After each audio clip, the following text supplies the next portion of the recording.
OP ran away from her abusive family after they supported her golden child's cheating.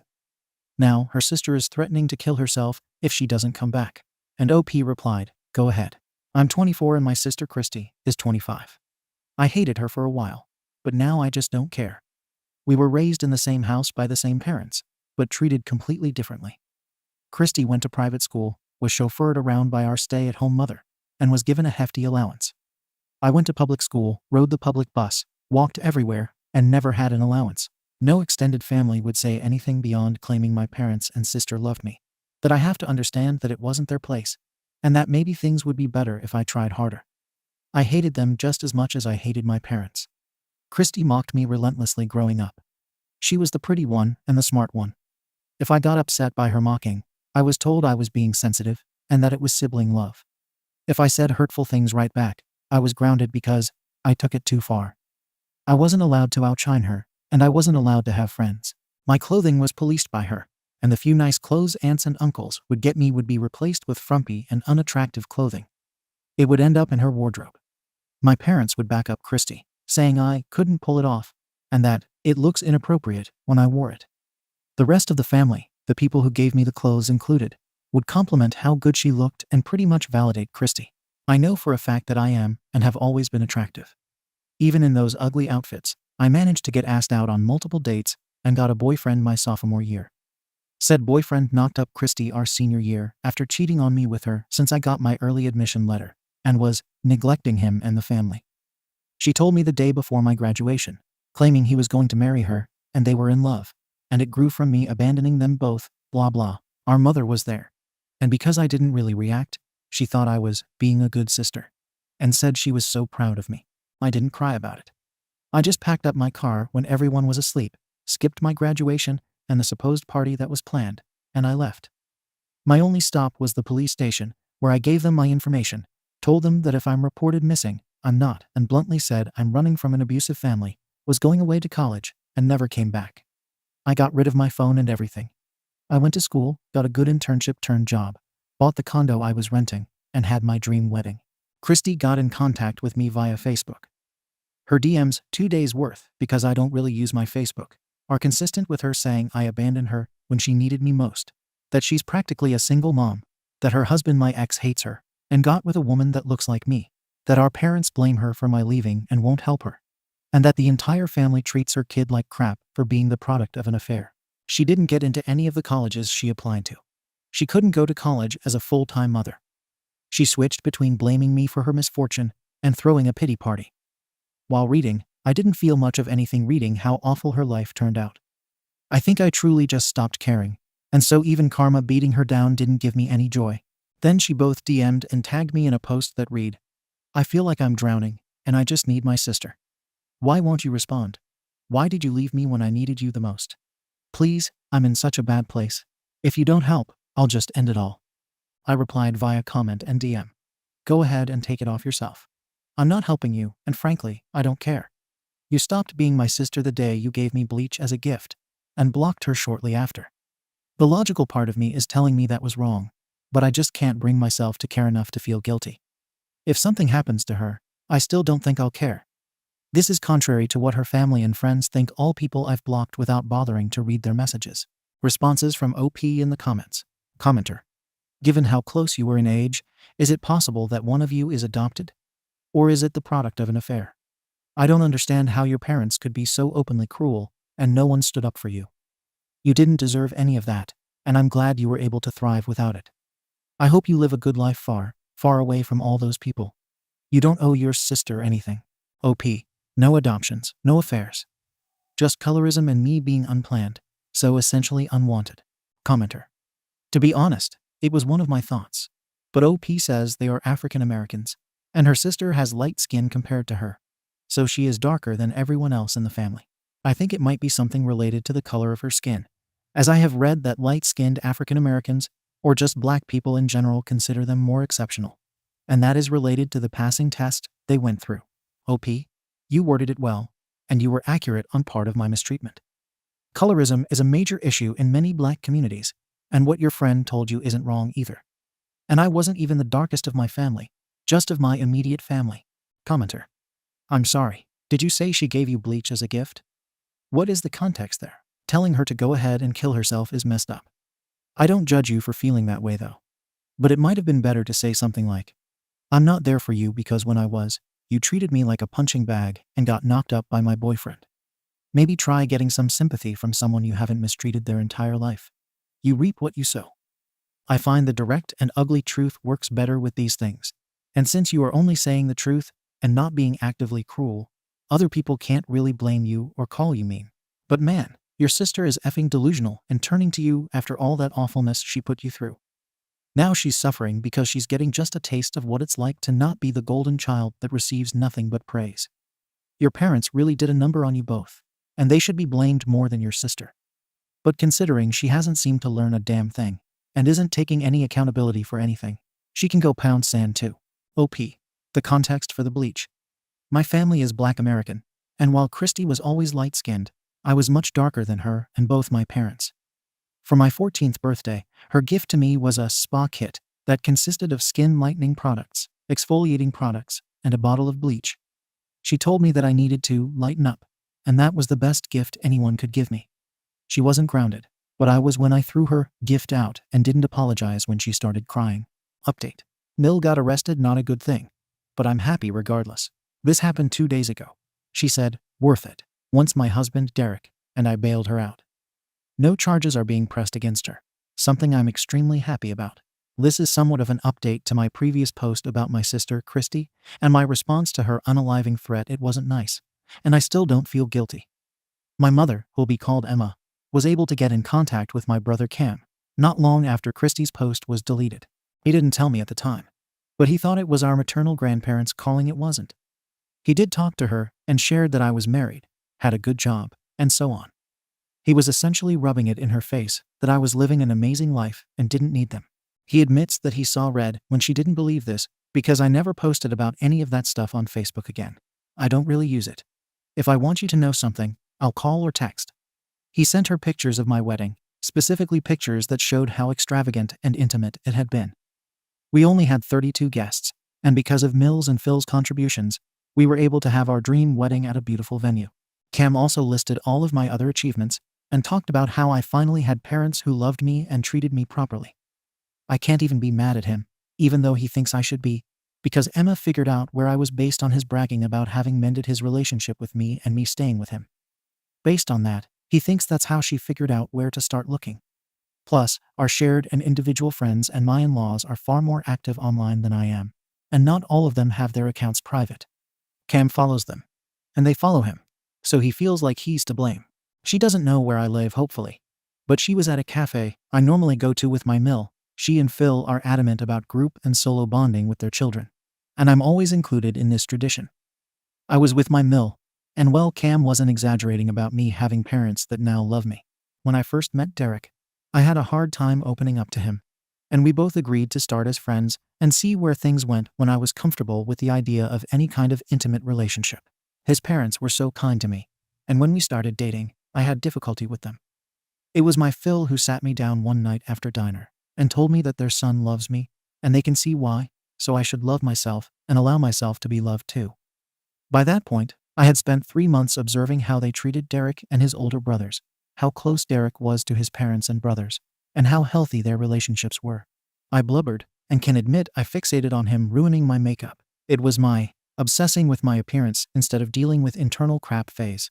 And Phil just hugged me and said I was adorable, but shouldn't ignore my feelings like that because it would just fester. He's amazing, and I love him so much.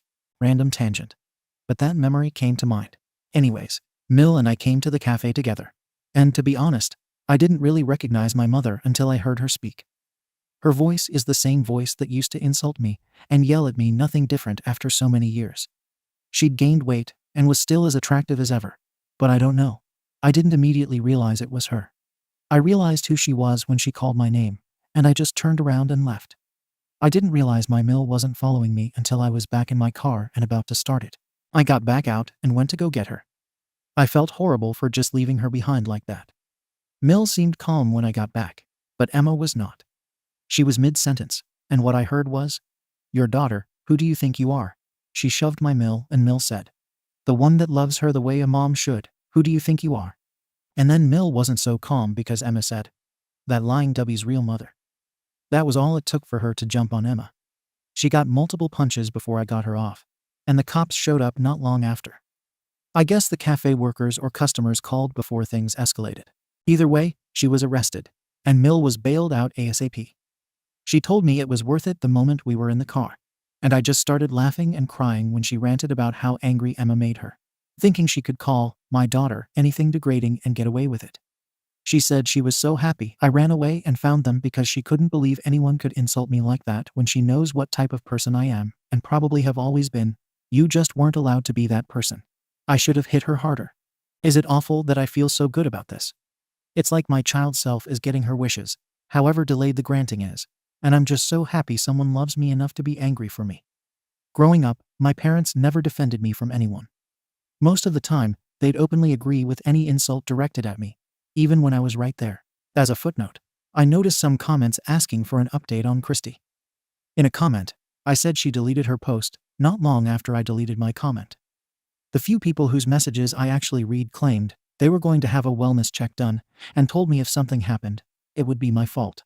At the time, I didn't know Cam and Derek were both getting messages too. Derek's response was to send everyone a comprehensive list of everything I had ever vented to him about. It included some of what I vented about in my first post, but also some other things that I've told him about. He ended each list with a question. Why should my wife feel any shame for responding that way to one of her abusers? No one responded to him, and unlike me, he never blocked anyone. Cam's response was to shame them and reveal that Christy has always implied unaliving herself to get her way, just like her mother. He shared old texts between him and our parents, and some between him and Christy as proof. Yes, she has always done that, and so has our mother, but I didn't know they did that to him too. No one responded to him either. I don't know if there was an actual wellness check. Cam has blocked everyone, including both sets of grandparents, so I guess I have another partner in my NC boat. Cam has apologized and offered to cover Mill's bail. Derek told him no, but that he could host a small gathering celebrating Mill's accomplishment instead. I love this man. I assured Cam that I didn't blame him at all. Mill getting arrested made me feel awful, and I blamed myself for leaving her alone with Emma initially. But I don't blame Cam. The fact that he cared so much to be offended on my behalf and brag about me made me feel good too. Him, Derek, and Mill defending me just makes me feel pure joy. It's not a happy situation, but I'm just so happy regardless. Second story. OP's pregnant wife has died, and OP thinks it's the best Christmas gift ever. At the beginning of 2022, I caught my wife having an affair with one of her exes. Our marriage wasn't perfect. I was not the perfect husband, I will admit. But I did my best. I put effort into the entire 5 years we were together. I put my all into the relationship. I could not say the same. I was forced to confront the reality of who she truly was shortly after I caught her. She illegally evicted me from our shared home, lied to the police to try and get me arrested, tried to get me fired from my job, and tried to turn all of my friends against me. Some of these succeeded, while others did not. She has made my life a living hell since the day I asked her for the divorce, and she has planted her heels into the ground over our separation to try and drain all my finances and emotional strength from me. The only upside is that we had no kids for her to use as weapons. But I soon found out that her policy of strict birth control with me did not extend to her suitor, as he got her pregnant 5 months ago. I thought maybe this would help speed along the divorce, but it only rallied her in her efforts to destroy me. On Christmas Eve, my wife and her suitor went to a party where both of them got drunk. I find this fact terrible, as all her friends knew she was pregnant as well. Her suitor drove them home, a mistake that would cost them both their lives. In the state I live in, our divorce is now considered to have never even started. I will be able to claim her life insurance policy for myself and move back into my home. Her parents called me up distraught yesterday, acting as if the last year had never happened and offering their full support to my funeral preparations for her. My confusion here was beyond belief, but the apple does not fall far from the tree when it comes to my wife. I told them if they wanted a funeral, it was coming out of their pockets. I will pay for her to be cremated and deliver her ashes to them in the cheapest urn offered if they desire. They called me horribly and tried to guilt me about her life insurance. But after only 4 minutes on the phone with them, I hung up and blocked every one of her family's numbers. I'm going to be taking a few extra days off work to move back into my house over the next week. I've already made arrangements to have her stuff hauled off, so my home will be an empty canvas to start my life anew. I don't know if there is a God or if this was just karma. But I truly believe now that I have come out on the other side of the storm. OP's comments. Judge me how you will. I will not argue with how my actions influence others' opinions about me. I just know that if the situation were reversed, my wife would be shopping around for a sports car with the life insurance money she collected on me. You're right. I don't like them. But they do deserve her things if they want them. I'll unblock her mom and offer to make arrangements to deliver her stuff wherever she wants. If she wants it all or only certain things, I'll cover the cost and deliver them to her. I'm already paying to have it hauled and trashed, so there's no point in caring where it goes. I cut those people out of my life when they turned on me due to false accusations that I had video evidence to prove wrong. If her lies being exposed in 4K are not enough to convince them, they are nothing more than anchors to be released into the sea. I will be installing cameras at the house tomorrow. The locks have already been repinned. My divorce lawyer has already given me recommendations, and I am meeting with an attorney on Wednesday. Update. I have decided to elaborate on a few common threads I see in this post here, as responding to all the comments would be too much. Firstly, some are judging me for the way I am reacting to the deaths of 3 people. You're right. It is not normal, nor is it healthy. I feel no emotions toward my ex at this moment. All my hatred, resentment, and regret evaporated when I learned of her death. I feel nothing but relief right now. This void has slowly consumed me over the past few days. I feel numb, like I'm dreaming, like what happened is not real. This woman made my life a living hell for over a year. She set out to destroy me, and I would not stop until she did. I do not like the fact that I feel this way over the deaths of 3 people. But that is not a box I feel ready to unpack at this moment. Secondly, I reached out to my ex's mom today, and things are much more civil as of now. I'll pay the hauling company to move her stuff into one of their storage units, and they can figure out the rest. Her mother revealed to me that they cannot afford to host a funeral for my ex. I am 100% the legal beneficiary of her life insurance. Despite my past hatred for her family, I told her mother I would give them a small amount from her life insurance, so they could have a service and arrange burial logistics for her. This is contingent on us cutting ties after, and I will not be involved any further in her funeral. I will still be talking to a lawyer. Lastly, I am not going to elaborate any further, except that the only lives lost were hers, her suitor, and their unborn child. Some are saying I should sell the house. Right now, I only want to return to my home. The details of where I end up, either there or somewhere over the rainbow, are yet to be determined. I do not know what life holds for me or for any of us. This event happened, maybe for a reason, or maybe the universe has no logic at all. This gift put an end to a period of my life that sent me to the brink of destruction. It's morbid to think that the deaths of 3 people were what pulled me to the other side alive. It's interesting how quickly it can all change or end. Third story. OP's jealous stepsister claims to be pregnant with OP's boyfriend's child. Sorry, weird title. So I met my 25F boyfriend, Tim, 26M, 3.5 years ago. We hit it off. He was great and sweet, and we get along perfectly. Until I introduced him to my family. My mother had gotten remarried a few months earlier. I like my stepdad, and we get along fine with my stepsister, Sarah, who is 26 years old. We are friendly, but not besties by any means. She is kind of an intense party girl, and being in our 20s, we only saw each other at family events. So I introduced Tim to my family, at which point we learned that Sarah used to date Tim when they were 20. It was only a few months, and Tim said they broke up because she made out with another guy at a nightclub while drunk. Sarah got upset and started saying I had to break up with him because it was weird. She called Tim her sloppy seconds and tried to get our parents to force us to break up. I said no. It had been years since they'd been together, and I didn't even know Sarah when she was dating Tim. I got pretty upset because my family jumped on the bandwagon of saying we should break up. For the past few years, at any family gathering, Sarah would mention how they used to date and act like I stole her boyfriend, and she has been selling that narrative to my family and friends. It became obvious that she was jealous. But I liked Tim, so we just ignored it and kept dating. So now, a few years later, Tim and I live together, and we've been talking about marriage and stuff. I recently had a conversation with my mom about how I thought Tim was going to propose because he's not exactly subtle, and we've talked about this for a while. At which point Sarah, who had just moved back in with her parents, walked in. She started asking a bunch of invasive questions about our relationship and being weird. Sarah is 4 months pregnant. The father, she said, was some deadbeat guy she'd hooked up with who wants nothing to do with her, but she wants to keep the baby. I'd been making an effort to take her to appointments, offer to help babysit, and try to be excited for her. Until a week ago, when my stepdad sent me a long text saying I couldn't marry Tim because he was the real father of Sarah's baby. I was immediately very upset and confronted Tim, who was completely shocked and said Sarah was lying. He said there's no way, and he didn't cheat on me, and he would gladly have a paternity test to prove that. Unsure, I asked Sarah for more details about when they slept together, which she says happened a few times. She was shaky and went back and forth on details. The dates and times don't match up with what I can remember of what Tim and I have been doing. She also said she came to our house to see him. But since COVID, I've been working from home, so I can't imagine that they managed that. I'm pretty sure now that she's lying to get us to break up because she's still jealous. But now my family is involved and has been sending me hateful messages, saying I need to break up with Tim and let him be with Sarah.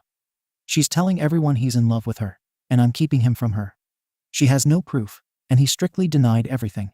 I texted her, asking for proof of any of this happening, and she sent me some fake photoshopped screenshots that I can tell are fake. She's put Tim's name over a friend's number and pretended he was messaging her. I checked, and the friend all but admitted it to me and tried to laugh it off. She badly photoshopped the timestamps. I actually don't know what to do now. I believe Tim and I are still together, but this has kind of thrown a wedge in everything. Sarah has poisoned my relationship with our parents and my family. I feel sick to my stomach, and Sarah is now saying she won't give me a paternity test. For now, I've cut everyone off except Tim, but I don't know what to do now. Update. I had kind of forgotten about this post because life has been so hectic. But the baby was born yesterday and reminded me of this. A few people have been asking for updates, so I spoke to my parents, and Tim offered to do a paternity test. We gave them an ultimatum to believe me or have me out of their lives. Initially, my parents backed Sarah, mostly because she was pregnant and had nobody else. The deadbeat who knocked Sarah up reached out to me privately because he had been sure that he fathered Sarah's baby, as they'd been hooking up at the time, and he wasn't sure what was going on. Sarah told him she was having the pregnancy terminated, apparently. Deadbeat reached out to my parents and said he wanted to fully support the child and Sarah. It turns out, he's a plumber with a very good income and wants to be a dad to his kid. But he doesn't want to be with Sarah at all. Sarah still won't admit to lying about the affair, but after realizing people weren't falling for it, she switched to faking a mental illness to cover for her deception. I do believe she is mentally unwell, just not in the way she says it. I have also figured out what a master manipulator she is. She fed my parents tidbits and small lies to make her giant lie seem more credible. I tried to slowly turn them against me so they more easily believed Tim was in love with Sarah. Things are still strained with my family, but I feel I'm making progress. And Sarah has moved on to getting attention for being pregnant or sick. So she's not obsessing over Tim anymore. Though I refuse to be around her. A baby was born today. I pray for that little guy. It's going to be a long and difficult life with that mother. My cousin went to visit and sent me a photo of the birth certificate. Father is listed as a deadbeat guy. And finally, Tim did propose. But we're planning a long engagement. Sarah is not invited to the wedding.